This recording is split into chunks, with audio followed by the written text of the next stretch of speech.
Bumili ako ng duo for only $299 yung nabayaran ko. This one, ito dalawa.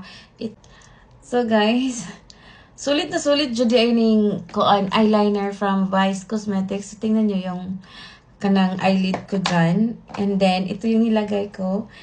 Ito yung nabili ko dito sa TikTok. Ito yung, ano bang kulay nito? Basta, maganda to. Ayan. So, pwedeng pang kanang sa lower line nyo.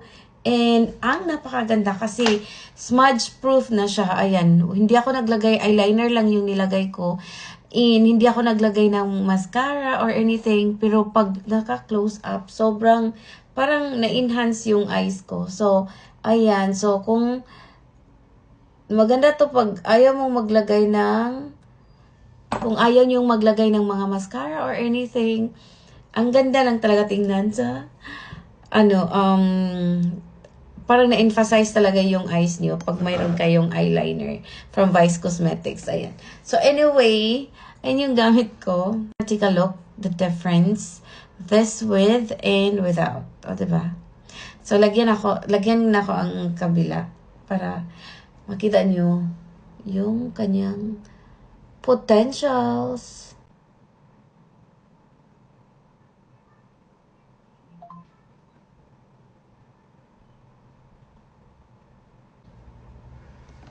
Ayan. So, ang nilalagyan ko lang yung parang waterline niya.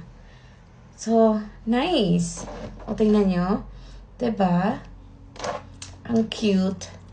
So, kung gusto nyo din na parang yung inyong lower lash. Ayan.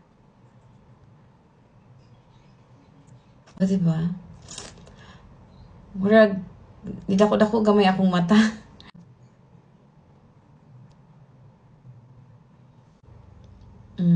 Oh, ang cute lang talaga niya. Simple, pero nandyan. Very simple, pero mayroon siya, andyan. Parang na-emphasize yung eyes ko.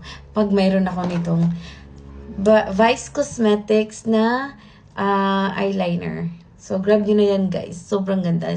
Smudge proof, waterproof, basta nandyan na lahat yung proof niya. Sobrang ganda. Yan lang.